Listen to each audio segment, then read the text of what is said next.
thriving in the Abaco Islands. 5 young boys create a rescue trampoline. The first to run a marathon in under 2 hours. We have seen what we thought was unseeable. A relay of dogs will lead blind runner Tom Panic across the finish line. Nicolas Mahut lost in the French Open, but then his 7-year-old son ran onto the court to give his dad a big hug.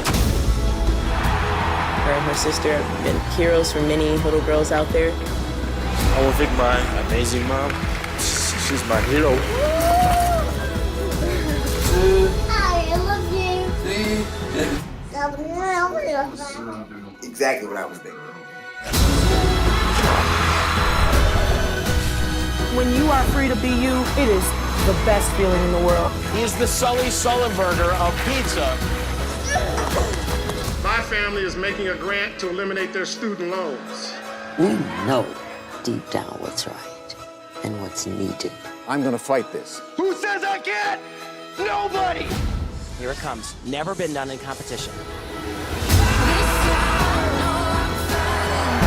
The category is love, y'all, love! Use your heart, your courage and vision to fix, to heal, to empathize, to connect. Because living life for something bigger than yourself is a hero's journey.